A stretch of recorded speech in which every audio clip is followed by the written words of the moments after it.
Hey everybody, how you doing? Yeah, that sucked. Welcome to PHLY Flyers presented by Mortgage CS. Check out mortgagecs.com/PHLY to start your home buying process today. Company NMLS ID number 1464766. My name is Bill Matz. I'm your director of fun and games for the evening. Joining me tonight, the one and only JP Zapata. Charlie O'Connor will be joining us live from Montreal in just a little bit. Flyers go down 4-1 to the lowly Montreal Canadiens. And listen, we're going to talk about the disallowed goals and the things that happened in the third period. Looks like they missed that penalty on Armia and for taking Lawton's helmet off. Then he scores an empty net goal. End of the day, the Philadelphia Flyers came out in a game where you could, at the very least, stay ahead. Now, we'll talk about the scores a little later. It doesn't look like the Flyers lost any ground because the Capitals already lost and Detroit is en route to a loss. Mm-hmm. But you have the advantageous schedule for the next 6 games. You can put some distance or at least keep pace tonight, and you just come out flat. That's we can talk all about the things that went wrong in the third period, but what happened was they gave away the first 40 minutes of the game, and then they needed everything to go right in the third period, and surprise, surprise, it didn't, so they lose. Unacceptable from the team tonight. I think they might be tired. You look at the schedule, and they've been going hard for a long time. We know the goalie's workload has been insane. So too has the rest of this lineup for the most part. We'll get into it, but JP, what are your thoughts on this one? Because this was not good. I'm sure the fans are adding the Flyers right now to get Fedotov here. Get him here, possible. Yeah. No, but I mean, Bill, like you just mentioned it right there, like we just got done the toughest part of the schedule. I mean, you just look at some of these last games they had. The Rangers, although we lost in overtime, that took a lot. That was a crazy game. The Panthers, even though Felix Sandstrom didn't play good, that was a good effort by them. They won against the Bruins. So I know we were all expecting them to kind of sweep through this next part of the schedule, these next 6 games like we talked about in the pregame show. But, dude, I mean, it's not easy playing Montreal. And like you said, I just don't know what it was, but they just did look flat. I mean, even like Montreal, obviously we're trying to antagonize the Flyers, and it just seemed like, yeah, I mean, they just didn't have any answers here today, it felt like. And it's really frustrating, to say the least, considering where we're at. Although the Washington Capitol, or the Toronto Maple Leafs did us a favor here. But no, we want to take care of our own business. We should have to rely on the Capitals to lose. So this is a really frustrating, sour taste tonight. Yeah, we have a couple of super chats already. What's going on, guys? Corey says that was worse than the first Sharks game. Fire everyone. Yeah, I mean, the Sharks game... The Sharks game, they came out, the one they lost early in the season for San Jose's first win of the year. They came out a little flat, gave up a couple. The effort for the most part was there that night, and then it was just a little bit of a bounce back, I think, for the Sharks in terms of the goaltending, because their save percentage was like .750 or something to start the season, and then they just happened to get some saves that night. Like, the Flyers weren't thoroughly outplayed for 40 minutes by the Sharks like they were the Canadiens tonight. So, yeah, I think this is one of the worst losses of the season. Maybe because of time and place and opponent, it's the worst. I'm with you there. And then from Gary B. Bill, can you explain to me why Cates was scratched for Cam Atkinson? We're going to ask Charlie just about the lineup decision to put Atkinson in pregame show today. But it's he's out for personal reasons tonight. He was we don't know. He wasn't at morning skate, we were told. And then Cam Atkinson comes into the lineup. Noah Cates comes out. I mean, listen. Not the reason why we lost. Yeah, and Cam Atkinson, Noah Cates, Nick Delorier, Dennis Garyanov. Ain't none of them were going to win the game tonight. But I did think the decision was a little interesting just because the Habs have Arbor Jackeye, and he's a badass. And I thought, well, all right, you're going to need some energy. Maybe this was a game for Nick Delorier just in case. But, again, it didn't matter. Like, that's not what won and lost them the game. It's that they just sucked for the first 40 minutes. How about the fact that they couldn't even shoot out a dump truck and hit that? Because, like, every shot was wide, high. When they finally got some opportunities, like they had the one power play, Konechny hits the post. They had a ton of shots blocked tonight. It just was not good. And I am not going to try to make excuses for the Flyers because, this was an unacceptable result, For and sure. I don't care how tired they are, I don't care how hard they've been running through this last month. They need to come out and kill the Blackhawks on Saturday. Like, no ifs, ands, or buts. That's a must-win game in my mind. But I do want to, the horrible first period and really the horrible first 40 minutes. So they give up 2 goals in the first, and that's really the game right there. Yeah. But they only got 4. It turned into they credited them with an extra shot. So they get 5 shots on goal in the first period. There is a gap of over 5 minutes between the Flyers' first and second shots on goal. And there is a 9+ minute gap between shot number 4 and shot number 5 in the first period. I don't care if the Montreal Canadiens came out with the world's greatest game plan tonight and they were trapping like the 1995 New Jersey Devils. I don't care what it was. You can't just be dominated this way, have no offensive push whatsoever for an entire period. Like, 0 offensive push really until the third. Yeah, no, I mean, it's obviously unacceptable for them to just put up that offensive production they did here today. I mean, even I look at that top line, right? With Frost, Konechny, and Tippett, they had opportunities, but like we just said, they just could not get anything good that would go in front of Primo, who obviously, he was minutes away from getting his 3rd shutout in at home in these last 3 games. That would have been really funny if they reviewed that for offside and a 3rd goal got disallowed. We're out to ask Charlie too if Keith was in the building too, because obviously the Flyers in town. But no, I mean, offensively, none of even that 3rd line, obviously they muck and grind, but they couldn't even do that here tonight. But obviously that 3rd period had a couple of those goals getting called off, and once Tippett was able to get one in, we were just like, is this one getting called off too? Because it kind of just felt like that type of night. It just really felt like that kind of night. And hopefully they're able to rebound on Saturday. But it's just the one day off again. And this has kind of been a theme for the Flyers' schedule this month. This is the Flyers' 6th game in the last 10 days. They haven't had more than 1 day between games in 2 weeks. They've only had more than 1 day off between games twice this month. This is their 14th game in the month of March. It's insane, it's March 28th. So they're averaging a game every other day this month. It's been a tough just go of it. And obviously, you look at that last Rangers game, and the last 7 were all really tough opponents. But just that last Rangers game that they played on Tuesday, physically and emotionally draining. The roller coaster ride that was that game, the near comeback, just everything that was that ridiculous game. This did set up as a trap game. Now, that said, again, not an excuse, just the way things are. You have to figure out a way to overcome it. They have done that all year. They have been resilient all year. Every time it's been like, shit, wheels are coming off. They have found a way to at least steady things and keep their heads above water. Like I said tonight, and Charlie just tweeted it, not the end of the world. This isn't going to kill them that they lost tonight because of the results of the other 2 games. The Caps losing, the Red Wings losing. But it is a disappointing start to what I am referring to as this stretch of 6 games beginning tonight, the most important of the season. All winnable against teams that you are better than. They need 9 or 10 points. They're 0 for 2 right now. Yeah, I mean, really, that depth is coming into play. I know, throughout this entire year, we were still, talking about rebuilding for this team. And I know that we are still trying to get those young assets, but you look at some of these contenders here, they obviously have the depth. Right now, unfortunately, the Flyers just don't have that. And you got a lot of tired bodies out there. We'll talk about Sam Ersson as well, who's putting on a huge load too for this team. But man, you watch tonight, and you just kind of hate to say, but maybe some of those shots are just some tired bodies out there just trying to make some plays here. Let's take a quick second to tell you about our friends at Empire Today. With Empire Today, you get shop-at-home convenience, the right product for your needs, quick and professional installation, and a price match guarantee. Empire Today is the best place to get new flooring. You know it. Everyone knows it.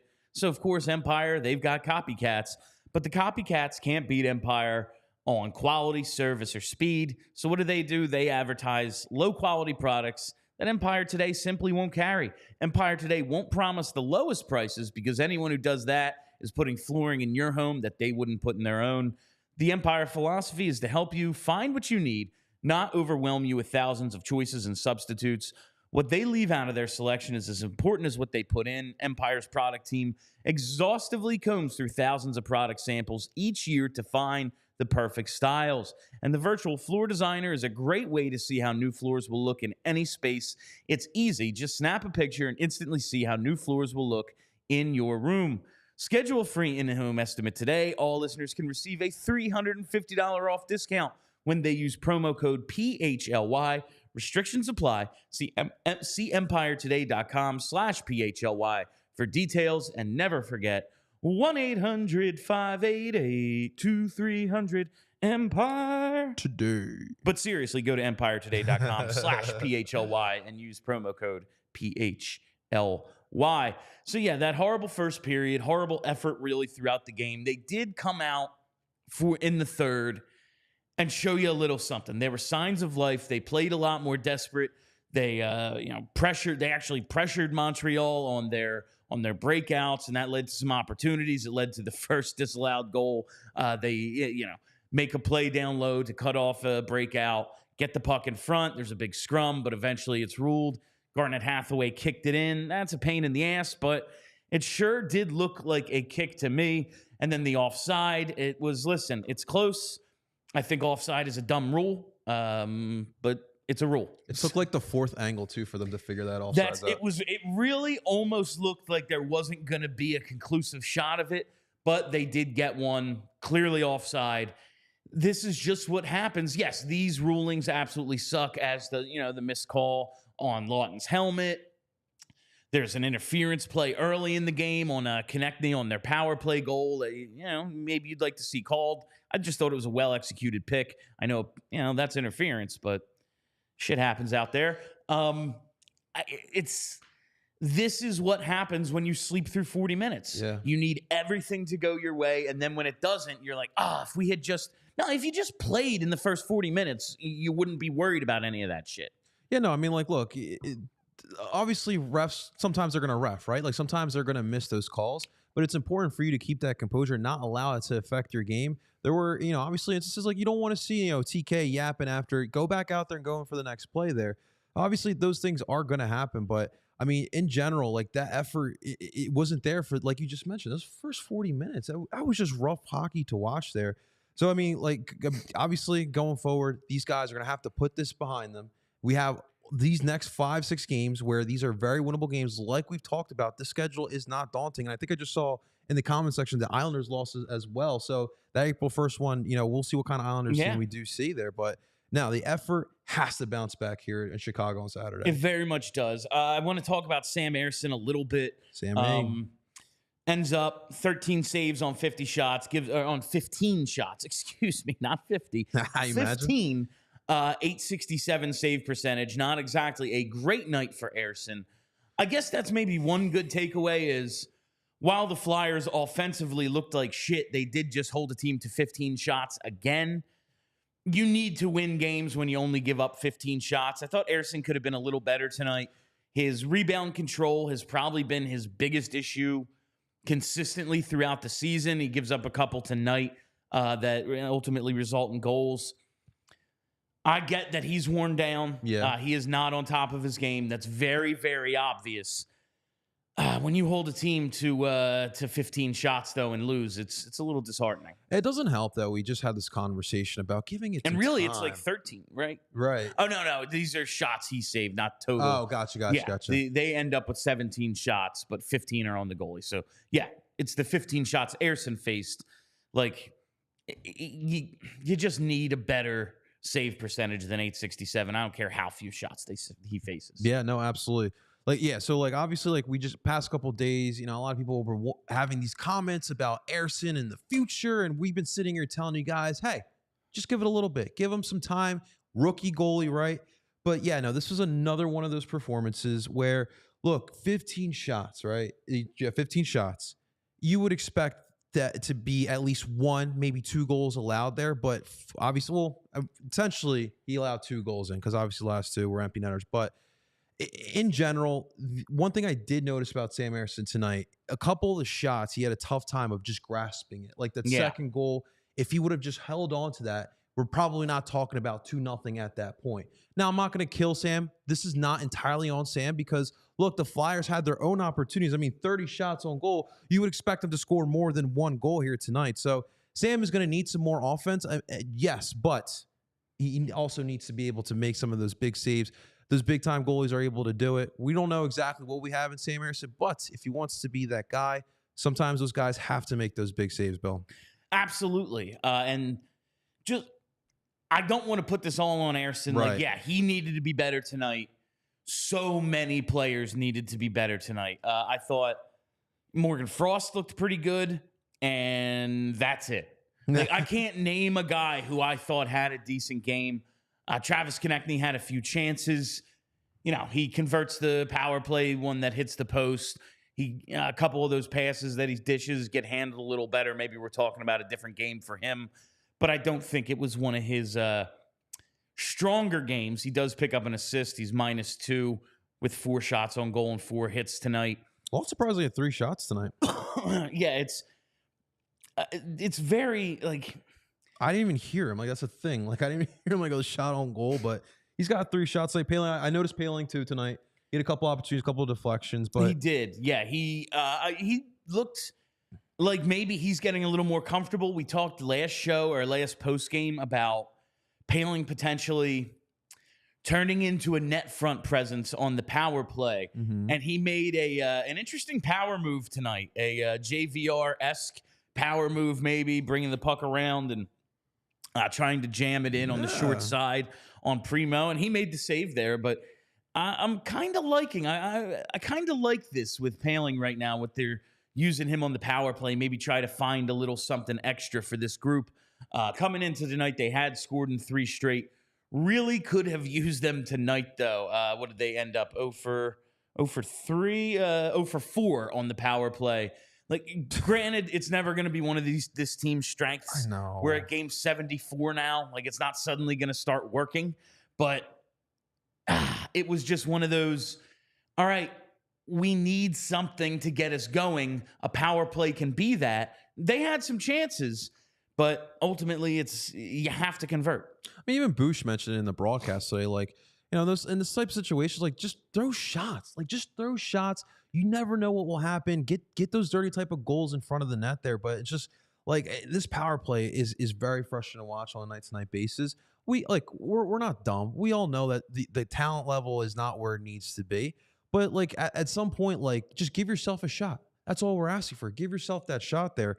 But it's just in general, like, the power play just cannot put anything good together. And when you have 4 opportunities on a night like tonight, man, at least one of them has to go in. Obviously, we had those reviews that got called back here, but nah, man, this power play every single night, it's just frustrating. And this is what we talk about going into the playoffs. This is a playoff team with a dead last power play. It's absolutely insane to think about. It really is, and there's a lot of guys, I guess, who we could be asking to step up, not just on the power play, but for this team. Like, something needs to get this group going again. They had a couple of big wins. They had a couple of big efforts in that stretch there against the 7 tough games. But now you're in must-win situations. You need to pile up some points here. I realize, you know, he's clearly dealing with something. Travis Sanheim isn't practicing basically right now. He's not out there for the most part in practice. But I just look at what's happened to his scoring in the second half of this season. He's scoring in the first 34 games, 25 points. That's almost 3/4 of a point a game in the first 34 games. In the last 39, he's got 16 points. That's 0.41 points a game. The offense from defensemen has been one of the things, or at least early in the season, that was really making this engine go. You see tonight, yes, Tippett gets the late goal, but basically they got shut out tonight. Like, they were unable to convert anything. I think a big part of it is because so much of the offense from defensemen, whether it's Sanheim, whether it's Zamula, guys who were putting up some points earlier in the year, are just not now. And then you look, obviously, Sean Walker was a big part of that. He's in Colorado putting up points. I get it, but someone needs to step up. And this time of year, yes, you're banged up, you're playing through stuff. It ain't going to get easier. Like, oh, yeah, we just need to get to the playoffs. You think suddenly you're going to be healthy in the playoffs? Guys just need to gut this thing out and get this team to the finish line because they're so close and they work their asses off all year. I do not want to see them blow this, and I don't expect them to. I expect to see this team come out on Saturday and win 5-2. Like, I very much believe that that's what's going to happen. But tonight was not a good start for this stretch of 6 games. No, I mean, obviously, if you're not counting the Rangers loss in OT, this is 3 straight losses now for the Flyers, and that's definitely not a position you want to put yourself in when you're battling for one of those last playoff spots there. But your point on the defense, yes, I mean, like, dude, I don't know how Travis Sanheim is still going out there. Yo, kudos to Sanheim. Oh, he's definitely toughing it out. Like Travis Sanheim, I saw this. I think it was Alex Appleyard tweeted this. I might be wrong. But he's never missed a game in his career due to injury. He's been scratched, and he missed a few games because of COVID protocols during that whole mess. But he's never missed a game due to injury. And he's dealing with something right now, and he's basically just not allowed to come out of the lineup because they're out of guys. Yeah. It's like, all right, well, guess what? Then Mark Stahl is suddenly getting top 4 minutes for this team, you know? Like, we have already elevated Eric Johnson and Igor Zamula way higher than we want them to be. You're dealing with Adder and Ginning out there now. Sorry, Travis, you're not allowed to come out of the lineup. I get it's tough, but someone just needs to be the fuel for this thing. It can't be Konechny every single night. Yeah. Tippett, yes, he probably needs to be more consistent. Morgan Frost has been really good lately. He made some plays tonight, I thought. Again, the only guy who stuck out, but they need some of their veterans to push them across, and I'm looking at Travis Sanheim as number 1. And Sean Couturier, number 2, guy who just needs to be better. Bro, I realize you're hurting, haven't played a full season in a long time. You're on the 4th line with guys who really aren't going to help you win many shifts. Cam Atkinson gets in there tonight. You just have to be better. I realize when John Tortorella was saying, we just need more out of him. And I was like, that's not an answer. Like, you need to be specific here, but no, we don't. I don't care what aspect of your game has to be, but just something has to be the captain, man. You need to help will this thing. You need to find a part of your game that's been missing and figure it out and help this team get across the finish line. That's where I'm at. I mean, obviously, yeah, Forrester, Tippett, Konechny, they've been big offensively, but Bill, I'm looking at the guy with the sweater, and it's not because of the letter of the sweater, ladies and gentlemen. It's only because of who Sean Couturier is. We know what he's capable of, but even like a night like tonight, you're looking for someone to just step up and make a goal. Like, it doesn't even have to be a pretty goal. It could be a dirty monkey type of goal, but Sean Couturier, I was hoping that could be the guy that could get the Flyers team in that funk, get him on the board, and it's just unfortunate he can't get out of it, Bill. And when he turns it on, it's a different story for this team, man. Let us talk about something a little bit more positive. It's Olipop, baby. What is Olipop? Olipop is the world's first functional soda with a classic soda taste and the benefits of plant-based fiber, prebiotics, and other botanical ingredients to support gut health. Olipop is a new kind of soda with only 2 to 5 grams of sugar and 9 grams of fiber per can. 2 out of every 3 Americans say they suffer from digestive issues, and 95% of Americans don't get the daily recommended amount of fiber. Olipop is tackling both these issues with a drink that tastes just like real soda.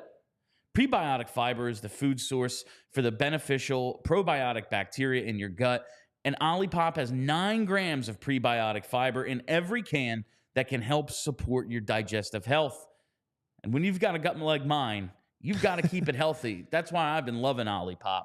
Olipop is available online and available in almost 30,000 retailers nationwide, including the most recent launch at Wawa. That's right. Now you can get your sandwich, you can get your little snack, and you get a soda that isn't toxic waste too. What a perfect combination, Wawa and Olipop. I've already been to Wawa twice today.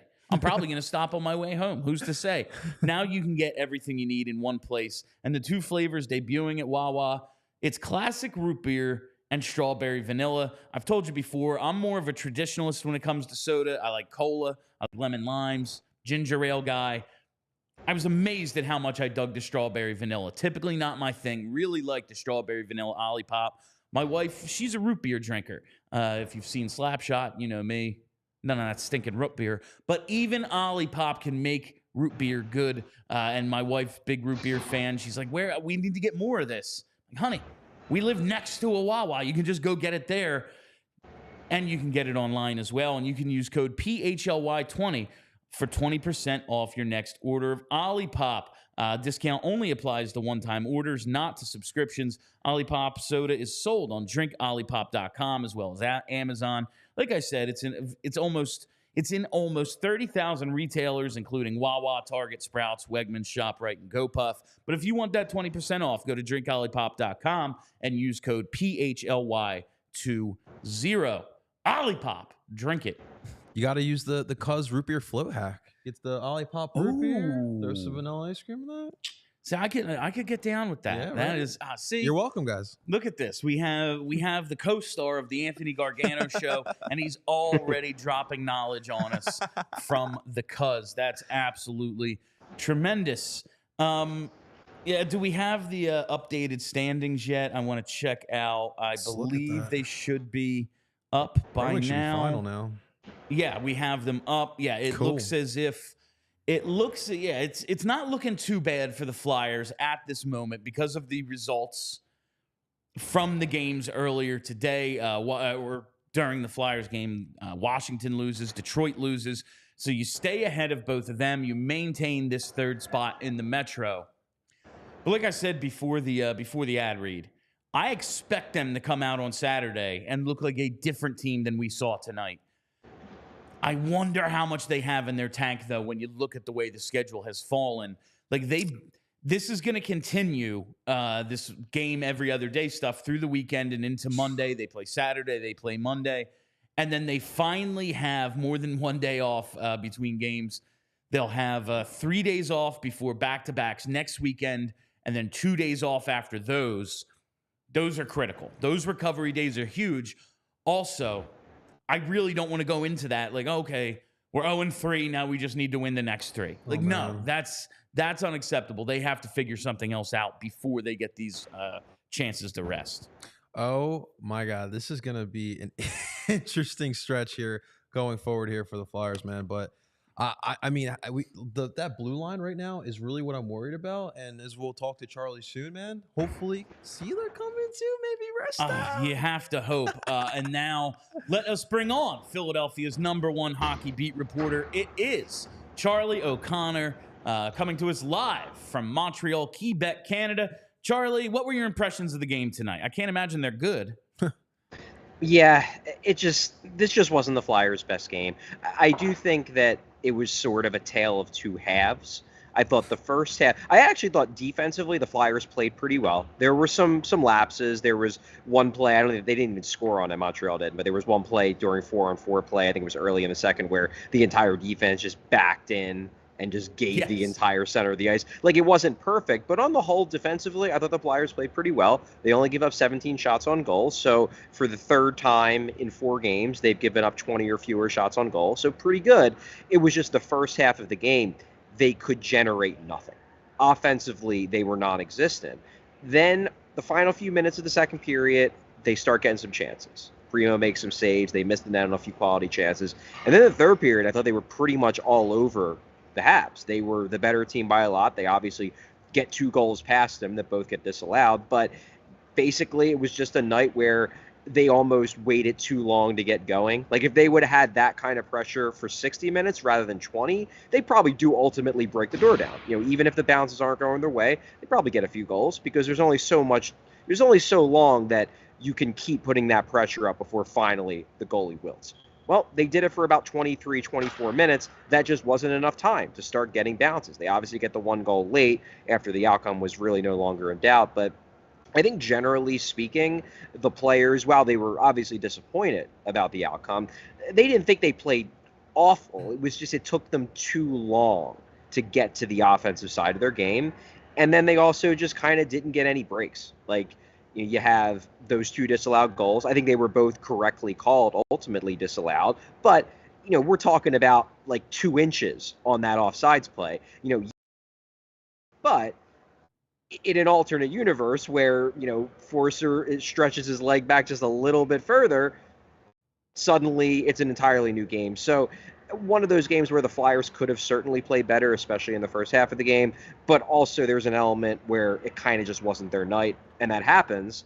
Unfortunately, this was a night where they could have used it to really gain some separation in the playoff race, and instead everybody just kind of holds serve. It just feels like a missed opportunity to me. Yeah, it feels like a huge missed opportunity. And the start to this game was so flat. They give up 2 goals in the first, but I think even more concerning, like you said, not being able to get anything going. They ultimately get credited with 5 shots on goal, Charlie. There's a 5+ minute gap between shots number 1 and number 2, and a 9+ minute gap between shot number 4 and shot number 5. That is just absolutely horrible. So I'm looking at what the Flyers' schedule has been.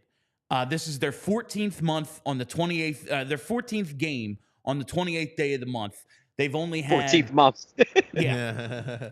They've Feels only like it, had doesn't more it? than one game or more than one day in between games twice this month. It's been over 2 weeks since they've had more than one day off. Especially considering the stretch of games they just came out of, and you look at that Rangers game, so physically and emotionally draining probably to go through what they did and then ultimately lose it. Do you think they're just tired? Like, what was with the start tonight? Could anyone pinpoint it? Was it something Montreal was doing? Why were they so lifeless to start?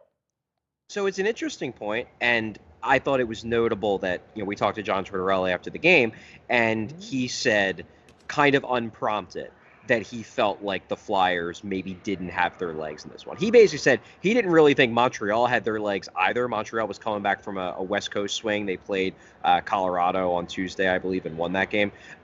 He just didn't feel like a lot of energy early. That's what Tort said. And I had a follow-up and was like, look, if you guys are lacking energy, like, the games are going to keep coming. How do you get that energy back? And he basically just kind of said, well, we're going to have to find a way because we got to win some of these games. These are important games. It's going to help that they're playing against Chicago. Like, Montreal isn't a very good team, but they're not nearly as bad as Chicago. Like, the Flyers, the last time they played Chicago, had probably their C+ game, and they still ran away with it. Like, they should be able to beat Chicago, even if they're not at their best. The Islanders is a different story. The Islanders won tonight. They're not a great team, but they're certainly better than Montreal, so they're going to need to have some energy for that one. I asked Garnet Hathaway about it, about how do you guys prevent the entire first half of the game from being an offensive black hole, and he's like, look, one thing that we have sort of established over the course of these last few weeks is that the third period is our best period. And he made an interesting point, which very well could be true. He basically said, I think that part of the reason why the third period is our best period is because over the course of the game, we do wear teams down. And it's an accumulation of the work we've done over the first 40 minutes is why the final 20 minutes tend to be our best. And there's probably something to that. However, you got to have some quick strike goals. Like, you can't have no offense in the first half of the game. That's not going to work. One thing that hurts them in this regard, and obviously this is a problem that's been a problem all year, it's the power play. Like, even if you don't have the energy, if you have a good or a decent power play, you can maybe get a goal when you don't have your legs because you're playing in a half court. The Flyers don't have that. They went 0 for 4 again tonight. They just don't have that power play that can kind of bail them out when maybe the legs aren't there at 5-on-5. And, maybe they're due for a little bit of a run of power play success because they're going to need it. Because if they really are a little gassed, they're going to need to find a way to manufacture goals. They showed it in New York that it's there. But if it takes until the third period for it to really get there, they're going to need to find other ways to get it in the first 30, 35 minutes of games. Hey, Charlie, JP over here. I want to obviously listen. This city is crazy right now with the Russian goalies, but I want to focus on our Swedish goalie here. 2 goals allowed off the 13 shots. It seemed like there was a problem with the rebounds and controlling the pucks. How would you assess Ericsson's night tonight?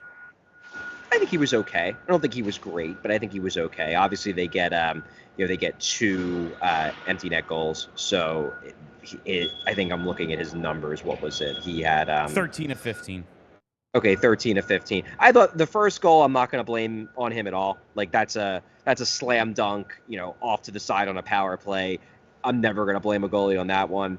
The second one, yeah, he probably could have squeezed that rebound, but I think he was okay. I certainly don't think he was the reason why they lost this game. Like, if you're a goalie and you hold a team to 2 goals, you're giving your team a chance to win. The Flyers had a chance to win this game. They just had no offense for 35 minutes. And then in the final 25, they couldn't buy a goal, or they didn't pay the refs enough to give them a goal.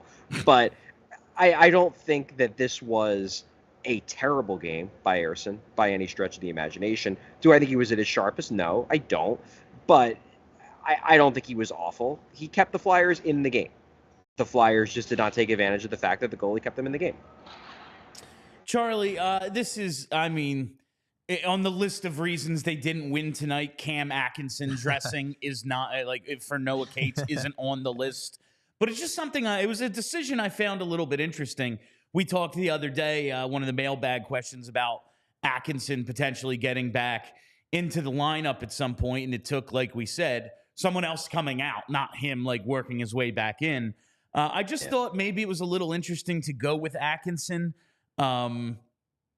mostly because Arbor Jackeyes in Montreal's lineup, and if you were gonna need, like, just the way the game went tonight, like, I don't know, Nick Delorier fighting him might have woken them up a little bit. Not that you're like, oh, well, the team's going to be flat choice, so I should, dress my fighter. But what'd you think of the decision to go with Atkinson, and what'd you think of him in his return tonight? Yeah, there wasn't much there. Yeah. Well, no, there just wasn't that much there from him. Thought there was one play he made behind the net where you're like, oh, that was a nice little elusive play by Cam Atkinson. Beyond that, like, there just wasn't much. And, looking at the numbers, it very much backs it up. He had 9 minutes and 40 seconds of 5-on-5 ice time. And in those 9 minutes and 40 seconds, nearly 10 minutes, there was one shot on goal from both teams. Like, when he was on the ice, nothing happened. Like, nothing happened for the Flyers. Granted, nothing happened for the Canadians either, so at least it wasn't a liability. But it's just nothing was going on. That's 1/6 of the game where nothing was going on. And as much as I really like Cam Atkinson as a person, that's more or less what I've seen from him over the month leading into this run of scratches, which is he just hasn't been noticeable. Like, nothing is happening when he's on the ice. He's not doing much. And maybe he's gassed. Maybe he's finished. I don't know. Like, I truly don't know. But this game was not him making a strong case to stay in the lineup whenever Noah Cates, and hopefully everything's okay with Noah Cates and his family. I don't know if this is a good personal issue thing or a bad personal issue thing, because there are both. Like, sometimes it's like, oh, he's having a kid. Sometimes it's something like that. It's like, oh, a family member died. So I really hope it's a good thing and not a bad thing. But I have no idea how long he's going to be out for. But I don't think Cam Atkinson did anything tonight to, make it known that he should not come out of the lineup. He didn't do anything bad. It's just nothing really happened when he was out there, and that's kind of been the trend for the last month and a half. Charlie, I want to stay on the goalie position here. Obviously, in Philadelphia, not many Flyers fans may have watched Caden Primo, but 29 saves off 30 shots here tonight. Like, are we not giving him enough credit, or just the Flyers were just gassed tonight? Well, I think he was good, and quite a few of the players that we talked to in the locker room gave Primo props. John Tortorella gave Primo props.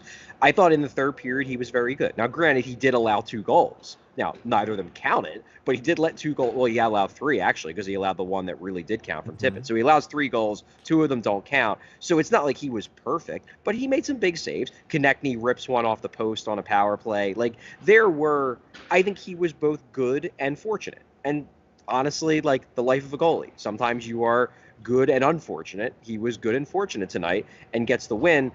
Primo's, you kind of want to root for him. Like, he's a local kid. Obviously, he's the son of Keith Primo. Kind of feels like a missed opportunity that the Flyers didn't draft him. He was a 7th-round pick. He was actually taken with a pick the Flyers traded Montreal. So it does feel like, he should be here. He shouldn't be with the Habs, but he is with the Habs. I wish him the best, and I guess if anybody's gonna shut down the Flyers, at least it was a guy with Flyers ties at the very least. Like, that maybe is a little bit of a well, at least it's that. But one thing I did want to ask you guys while I have the floor here, did you guys talk about the play at the end of the second period? Because the players in the locker room very much wanted to talk about that. I don't think so. Okay, so this was an interesting little sequence. I'm sure it was shown on postgame. It wasn't apparently shown on the Flyers feed, which is probably why you guys didn't know about it. So the second period ends and the Flyers stay out there for a really long time. John Tortorella is like yelling at the officials. The Flyers players are ticked off. Like it took an extra like 3 or 4 minutes for the team to leave the bench. Konechny stays on the bench for a long time. Like it was very clear they were angry about something. And apparently what it was in that end of period scrum, with time running down, apparently, and I don't know which player because I haven't seen a replay yet. I'm going to try to dig one up. Apparently, a Montreal player on the Montreal bench either slashed or speared Konechny on the hands as he was like going by the bench, and the Flyers were livid about it. Apparently, the officials told Tortorella and the Flyers that like they just missed it. They didn't see it. It was completely like we didn't see it, so we can't whistle the guy. But you had Garnet Hathaway, Morgan Frost, and Scott Lawton all basically say like that was a disgrace. That play shouldn't be in the game, and they hope the league looks at it. Tortorella notably declined comment. He was just like, "Look, it doesn't matter."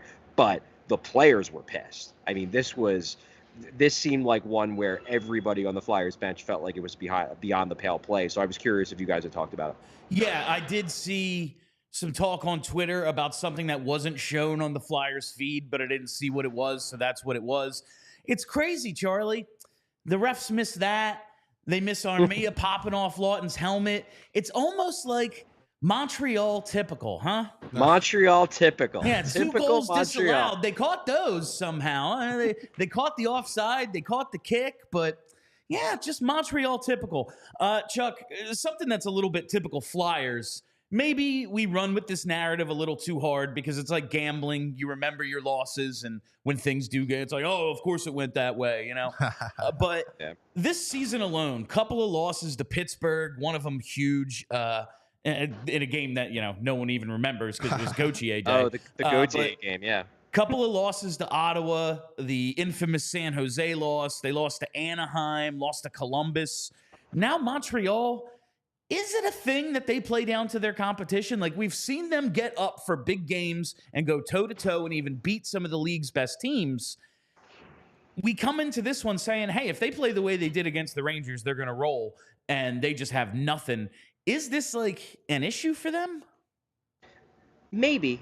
I really do think it's more that it kind of speaks to how tough it is for them to play their best game every night. Like they have to really get up with it from an energy standpoint, from an execution standpoint, to do what the coaches want them to do. Now, the good thing is when they do it, they literally can play with anybody and not just beat anybody. I mean, they can skate with anybody. They can outshoot, outchance. You think back to that Dallas game a few months ago where they just dramatically outplayed one of the best teams in hockey.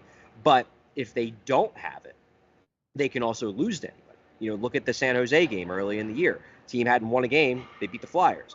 Like, that's the Flyers this year, is that they need to be playing their game. I believe Rocky Thompson even said it in one of his availabilities over the last month that, like, we know our game works. And we know when we're playing our game, we can beat anybody. But if we don't play our game, we can lose to anybody. And that's probably part of it. I'm sure it's easier to get up for games against the top teams. That's probably part of it. That said, like, I don't think they were awful tonight. Defensively, they were real good.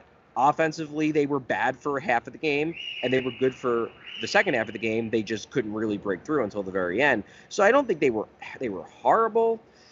They just didn't have their best game. And I guess that happens. There could be something to the idea that they not that they necessarily sag against bad teams, but just that they don't get up to play against the bad teams the same way they get up to play the Rangers, the Stars, the Hurricanes, the Maple Leafs, things like that. Like, that might be more of the explanation, but it's a worthwhile point. Like, I don't blame you for making the point because from the outside, I get it. Like, it's a legitimate theory. Just the last one before Stars for me, Charlie. I'm looking at this team and what they need to try to get something going. And we love, what we've seen out of Tyson Forster lately, what we've seen out of Morgan Frost lately, what we've seen out of even Owen Tippett gets to 27 goals, matching last year's total. I'm looking at Sean Couturier, and I'm especially looking at Travis Sanheim right now. I see Sanheim plays under 22 minutes tonight, while Cam York goes over 28. I know he's not practicing. Is he just out of gas? Is it more than that? Do you know anything about the status of Travis Sanheim right now? Because I feel like he's got a lot more to give, but it's just not there. I think it's abundantly clear that he's playing injured, or like playing hurt, however you want to describe it. I said that on multiple occasions. I sat next to Jackie from the Inquirer tonight. We were the only two beat writers on the trip. There were multiple occasions when I'm watching Travis Sanheim skate, and I basically was just like, I don't know what this injury is, but it's something serious, because he just doesn't, like, he's a really good skater when he's healthy. He can fly, and he just doesn't have that gear right now. Like, in short areas and small areas, he's okay, because he's still big and strong, and he's still got the long reach. Like, he can still defend. But that element of his game where he can just fly up ice like a gazelle and fly through the neutral zone, that's just gone. He just doesn't have it. And I have to believe he's playing, whether it's some sort of deep bruise or whether it's, something more serious like a pulled muscle. I don't know. But he just doesn't look like he has that burst. And it was very noticeable, I thought, tonight, that whatever it is, it's taken away the elite part of his game, which is the skating ability. That's just not there. And now he's having to basically play like 70% of himself. So I don't think it's, with Sanheim, I don't think it's there's more to give. I think he's giving all he can. I just think right now this is all he can give, which sucks when, he's one of only two legitimate top four defensemen they have on this team right now. All right, Charlie, it is now time for 3 stars of the game. I do not envy you with this one, because that's one of the least interesting games I've ever watched. When the officiating is legitimately the only debatable thing in the game, I don't know how you're going to do this, but that's why we leave it to you. It's time for Charlie's 3 stars of the game, starting off with star number 3. Yeah, I'm not going to lie. I'm not going to give any Flyers a star. It just wasn't. It just wasn't a game where I thought anybody in particular really stood out. 3rd star, I'll give it to Mike Matheson. 3 assists on the night for the Habs. He leads the Habs in ice time with 25 minutes. Solid game for him. 2nd star, I'll give to Nick Suzuki. Finishes with a goal and an assist. Had one taken away, which, yes, it was definitely played with a high stick, but also dude, did you ever try out a career in baseball? Because that was a really cool play to watch. So props to you, Nick Suzuki, on that one. Great hand-eye coordination there, buddy. And then your 1st star is Caden Primo. And again, I don't think he was Patrick Waugh level good. There were 2 disallowed goals that, an inch one way or another could have been real goals. He gives up 1 goal to Tippett that wasn't the best goal to allow. But the Flyers came with a big push in the 3rd period. And if Primo doesn't play well, the Flyers easily could have sent this game to overtime. Instead, Primo held down the fort, gave his team a chance to win, and they held on. So I'll give Caden Primo 1st star. But yeah, this wasn't a game where I feel like any Flyers really deserve to be any of the 3.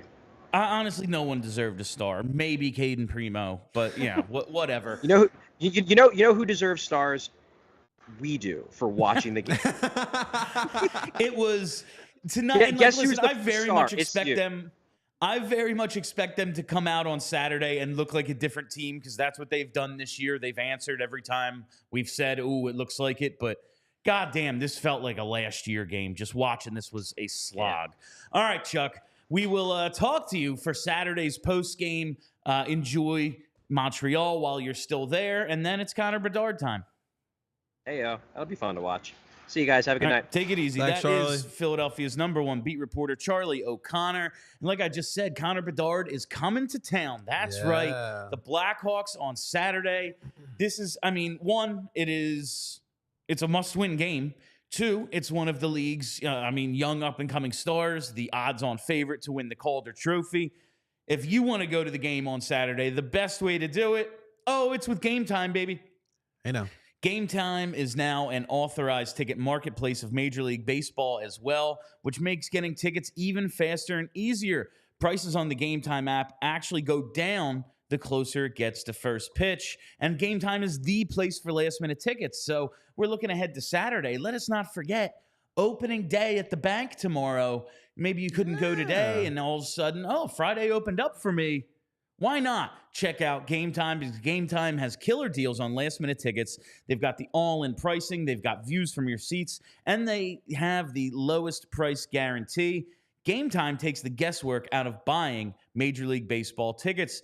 First off, you know about the last-minute deals. You can save up to 60% off buying last minute for sports, comedy, theater, and more. And the flash deals, you save even more with exclusive in-app deals on select seats ahead of the game or event. So take the guesswork out of buying tickets with Game Time. For a limited time, all users can get $20 off any MLB purchase of $150 or more in the Game Time app with code FIRSTPITCH. Terms apply. That's code FIRSTPITCH for $20 off from March 25th to April 14th only. Download the Game Time app today. Last minute tickets, lowest price, guaranteed. All right, yeah, so I am thinking this team comes out a lot stronger on Saturday, but I am a little worried. Like when you're hearing, I'm asking Charlie, like, is it just Sanheim's out of gas or he's hurt? And it's like, yeah, like it's you can poke a lot of holes in Travis Sanheim's game. The inconsistent offense. Sometimes you look at him, you're like, you're so big. How do you lose so many battles? Like there's little things, but you can never question his skating. I saw a couple times today where it looks like he could have started a rush or joined the rush, and he just goes to beat the one guy in front of him, and it ain't there, and he just has to either dump the puck or dish it off. It's concerning how banged up this team is. Yeah, I mean, like, look, we're continuously talking about the strength of these next couple games here, but when you consider the fact that this team all season long, they've fallen to the Sharks, fallen to the Penguins, you name it, and have found a way to bounce back. But now the circumstances are different. We're deep into the season. We haven't been in a situation for a while now. And with the health of this team, I mean, Bill, how deep is this bag that he can dig in? It's impressive that he's fighting through it. And now, like, someone else has to step up. Like, Igor Zamula, I'm looking at you, dude. Like, he got almost 20 minutes tonight. I realize Igor Zamula is a third-pair defenseman on a good team, and we're asking him to play second-pair minutes right now, and we're asking him to do it with a defensive partner who is 37 years old and was a part-time player for Buffalo. You know, I get it, but we're so close to this finish line that it just needs to be someone. You know, I know, like I said, Sean Couturier, I know, man, I know. We need you. We need you right now. We just need a couple more guys to step up, and they can finish this thing off and get into the postseason. But it's an uphill battle. Luckily, they have some of these easier games coming up, but hopefully they learn tonight.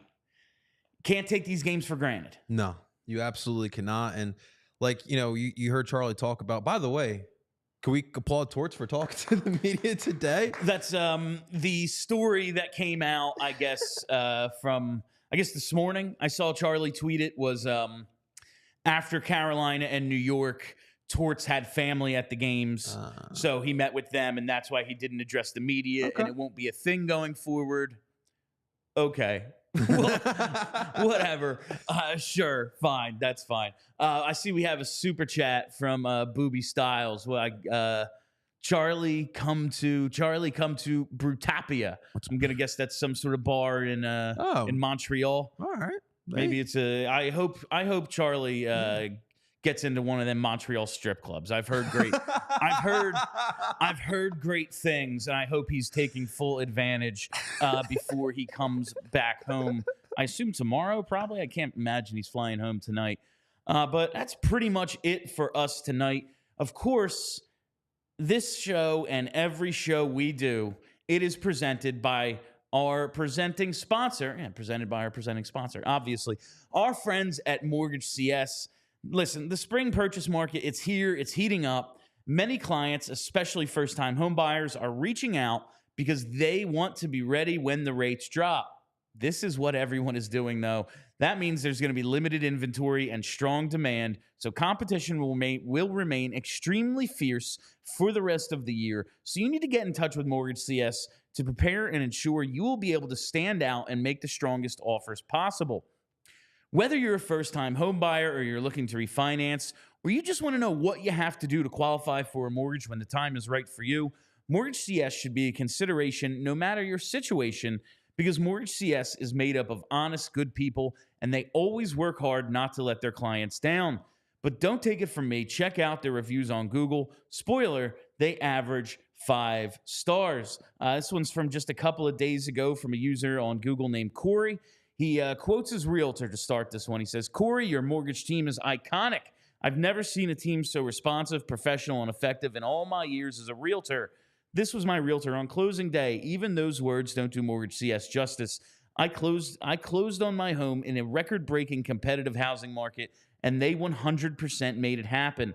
If it wasn't for their speed, proactive communication, attention to detail, expert level guidance, and care through every step of the process, it wouldn't have happened.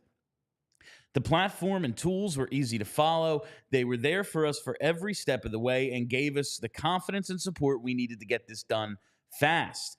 Thank you, Maggie, Shannon, Ben, and Alec, for making this experience so seamless and for being so proactive throughout. I'll be recommending you to everyone, just like all these other happy clients of yours."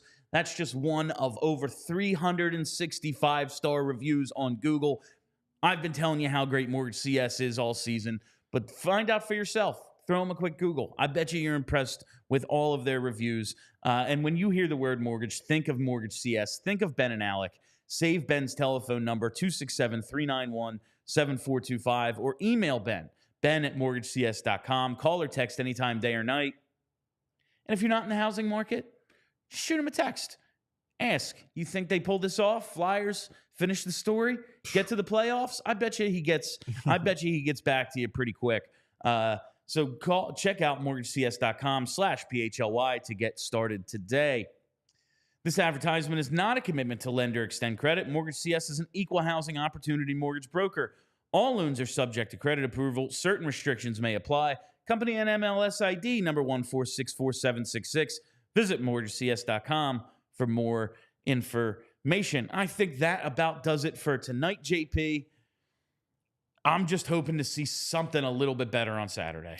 Yeah, man. Listen, Chicago's not a good team. Obviously, Connor Bedard is pretty good at the sport of hockey, so that is definitely a thing. But no, I mean, John Tortorella talked about it. They're going to have to find a way to find that energy, and we're going to find out quick on Saturday where they find that energy because we're going to need it here. We absolutely will. All right, that'll do it for PHLY Flyers. Thank you all for listening. Thank you for hanging out. If you haven't already, hit that subscribe button. Follow us right here on YouTube. Set those reminders so you never miss a live show. Follow us on Twitter at PHLY_Flyers. PHLY Flyers, wherever there are podcasts. My name is Bill Matz for JP Zapata and Charlie O'Connor. Have a great week, Philly. See you guys. We all silly like the mayor.